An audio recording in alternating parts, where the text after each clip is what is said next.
তো যাই হোক, আমি চার লাইনের প্রথম কবিতা দিয়ে তারপরে শেষ করে দেবো।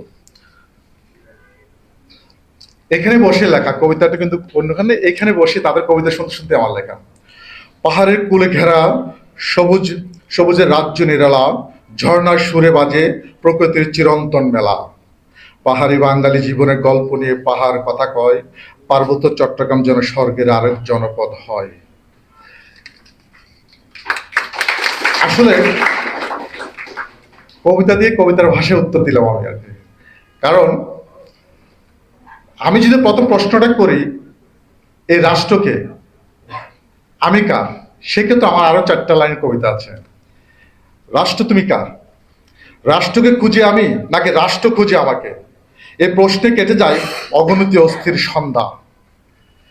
তার মানে আমি যে পার্বত্য চট্টগ্রামের সন্তান, প্রথমত আমি রাষ্ট্রকে প্রশ্ন করি যে আমি কার সন্তান, আমি কি আসলে কি এই পার্বত্য চট্টগ্রাম সন্তান, নাকি আমি উড়ে এসে জুড়ে বসা সন্তান। এই পার্বত্য চট্টগ্রামে থেকে আমাকে দুটা আইনের মাঝখানে আমাকে বসবাস করতে হয়। একটা সমতলে একরকম, তিন পার্বত্য চট্টগ্রাম নিয়ে আইন, আরেকটা আইন তৈরি করা, যেটা একটু আগে আমাদের ছোট বোন বলে গেছে যে হেডম্যান রাজাকার, এটা আমরা অনবরত চলে শুনে আসছি। এটার সংশোধন করতে আমাদের যে আন্দোলন চলছে, এটা সমাধান কখন হবে সেটা আসলে আমরা নিজেরাও বলতে পারছি না। তবে আমাদের আন্দোলন থেমে থাকে নাই, আমরা আন্দোলন করে যাচ্ছি, লিখে যাচ্ছি। এখানে একটা কথা না বললে হয় না। পার্বত্য চট্টগ্রাম নিয়ে এই নির্বাচনের আগে আমার একটা লেখা ছিল। লেখাটা হলো কি, পার্বত্য চট্টগ্রাম অস্ত্র চোরাচালানের ট্রানজিট পয়েন্ট। এখন এই পার্বত্যবাসীদেরকে, যারা বাঙালিবাসী, তাদের উপরে এই অস্ত্র চোরাচালান ট্রানজিট পয়েন্টটা কেন, এবং এই অস্ত্রগুলো এখান থেকে ঢুকছে কেন, এই প্রশ্ন থেকে যদি আমরা তাকাই তাহলে দেখা যাবে যে এটা হচ্ছে যে একটা বাঙালি নিধন পরিক্রমা চলছে। এখন আমরা পার্বত্য চট্টগ্রাম থেকে, এই যে একটু আগে কিছু আগে যে চট্টগ্রাম বিশ্ববিদ্যালয়ের আরেকজন সহযোদ্ধা মা রহমান যে বলছিল যে আমরা শিক্ষার্থী যারা আছে এখানে সবাই তো আমরা পার্বত্য চট্টগ্রামের বাসিন্দা। তো সেক্ষেত্রে ওখানে বাঙালি শিক্ষার হার কত পার্সেন্ট, সেটা মহাবিশ্ব বলছে 22-23%। তাহলে উপজাতিদের শিক্ষার হার কত পার্সেন্ট? আমি পার্বত্য চট্টগ্রামের প্রতিটি উপজেলায় 26টি উপজেলা এবং 121টি ইউনিয়ন আছে।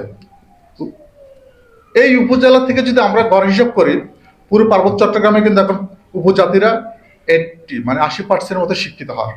সেটা আমার গবেষণায়, মানে তাদের সাথে চলাফেরা করতে গিয়ে ঘুরে ঘুরে দেখলাম। এখন এই যে তাদের শিক্ষার হার এত পার্সেন্ট, 80%, আর আমরা এখনো 22-23% পড়ে আছি, যেটাকে শুধু যদি আমি আরো 2% বাড়াই বা 25%, তাহলে আমরা বাঙালিরা কি করছি? এই দোষটা, এই দায়টা কার? এই দায়টা আসলে কিন্তু আমাদের পরিবারের। আমি সোজা সাপটা বলবো যে এটা আমাদের পরিবারের দায়। কিভাবে? আমাদের পরিবারের আমরা যারা বাঙালিরা আছে ওখানে, যখন একটু ছেলেরা পড়াশোনা থেকে একটু ডাইভার্ট হওয়ার চেষ্টা করে, তাকে একটু গাইড করা হয় না। এবং আমরা যারা অভিভাবকরা আছি, যারা বিভিন্ন সংগঠনের অভিভাবকরা আছি, তারাও আমরা চাই না আমরা গাইড করতে। কিন্তু পাহাড়িরা কিন্তু একটা ছেলে পড়ে যাবে সেটা কিন্তু তুলে ধরার জন্য উঠে পড়ে লাগে যে তাকে শিক্ষিত হতেই হবে। কিন্তু এই মনোভাবটা নিয়ে আমাদেরকে এগোতে হবে। তা আমি বলবো যে আজকের এই অনুষ্ঠানে পাঠশালা যে আয়োজন করেছে, তার জন্য আমি পাঠশালাকে অভিনন্দন জানাই এবং অভিনন্দন ভালোবাসা জানাই, এবং আজকের যে প্রধান অতিথি তৈয়ব স্যার এসেছেন তার জন্য আমি কৃতজ্ঞতা। তো যাই হোক, আমি পার্বত্য চট্টগ্রাম নিয়ে অন্য আরেক সময়, যেহেতু আমাদের প্রধান অতিথি কথা বলবেন, তো সেক্ষেত্রে আরও একদিন অন্য এক সময় সেমিনারে কথা বলবো।